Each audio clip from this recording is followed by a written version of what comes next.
gobyernong ito. Alam ko, labag din sa loob nyo, pero wala kayong magawa dahil yan follow order. Alalahanin nyo, nangyari na ito. Pero alam ko, may konsensya pa rin kayo.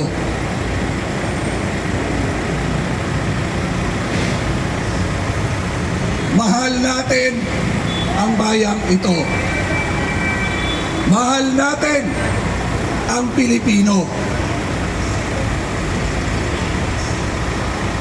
Sana sa pagkakataong ito, umiral ang pagiging Pilipino natin. Kami ay nakikiusap sa inyo.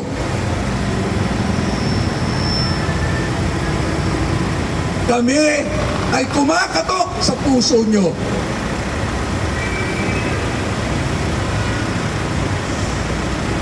Ipatupad natin ang tama. Ipatupad natin bilang isang Pilipino. Kailan ka nakakita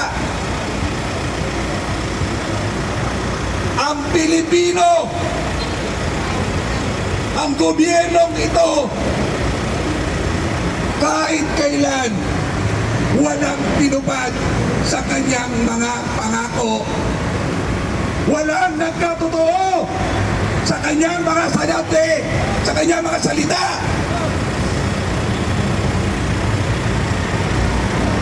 Huwag po kayong mag-alala. Hindi kami nagpunta rito para ipahamak kayo.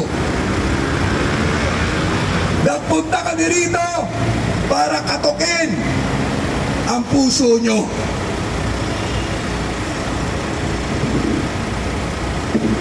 Sino ang nagmahal sa bansang ito? Sa panahon na kadiliman, panahon na nag-iiral ang masamang elemento ng droga. Inuulit po namin bilang kapwa Pilipino, tumaya tayo sa tama. Nakikita ko sa mga mukha nyo,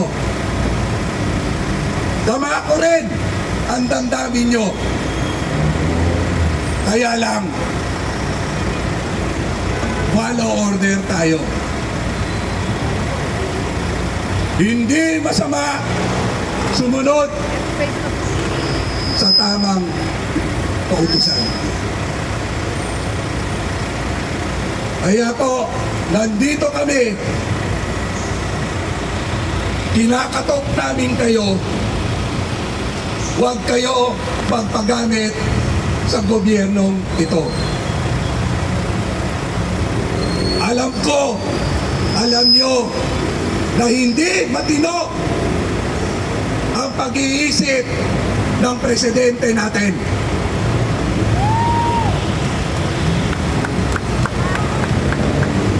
Alam ko, sa puso nyo, sumisigaw din kayo at nahihiya din kayo sa mga nangyayari rito.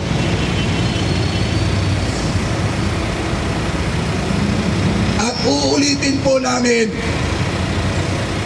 kapwa Pilipino tayo. Sa kasaysayan ng bansang ito, ang kalaban ng Pilipino ay kapwa Pilipino. Iilan lang yan. Saksi naman kayo sa kaganapan noong paghuli ng ating Presidenteng Duterte. Alam nyo kung anong karapatan niya ang nalabag.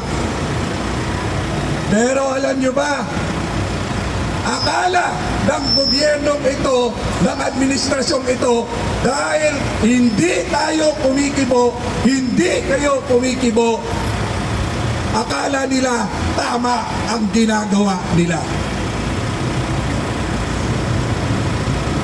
Gusto nyo bang bumalik na mas mababa ang kredibilidad ng ating kapulisan? Naiangat na ninyo yan. Proud na kayo, pati pamilya nyo, na kayo ay membro ng ating kapulisan. Ngayon,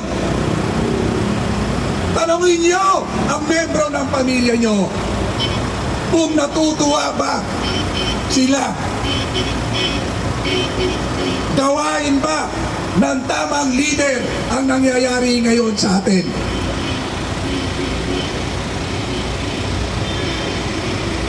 Kung sino ang tunay na nagmahal, lumaban sa kasamaan, dalawang uri lang ang masama, ang nagpapasama sa bansang ito. Mga politiko at mga mayayabang oligarkong negosyante.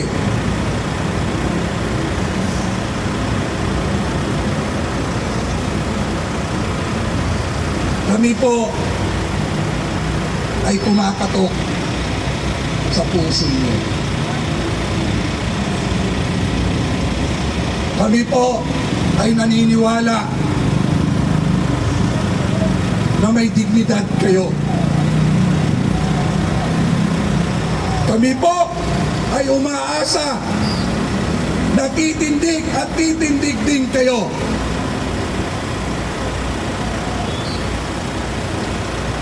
Mabuhay kayong mga kapulisan. Maraming salamat sa inyong pagiging profesional.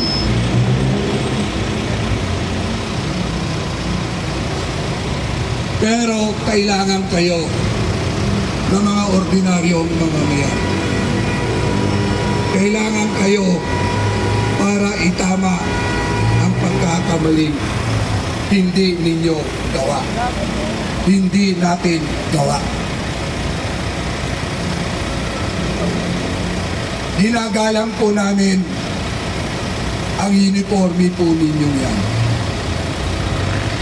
Kaya pagpasensyahan nyo na kayo na kami kung nandito at nabahala kayo. Pero uulitin ko po, dahil sa inyo, ang bayang ito may pag-asa. Hindi pa huli ang lahat.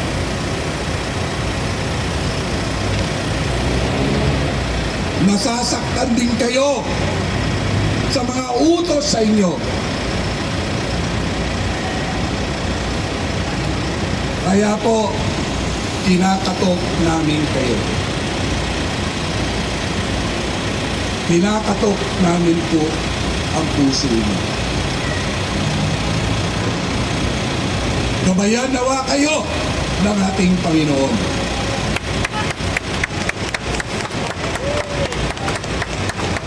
Ulitin namin, salamat sa paglilingkod ninyo. Pero ang pakiusap namin, tumayo naman kayo sa tama. Tumayo naman kayo sa taong bayan. Yes! Tama! Mabuhay ang Pilipinas! Mabuhay! Mabuhay ang Presidente Duterte! Mabuhay! Mabuhay ang ating kapulisan! Mabuhay! Duterte! Duterte! Duterte! Duterte! Duterte! Duterte! Duterte! Wag po Duterte! kayong magpagamit sa kasamaan.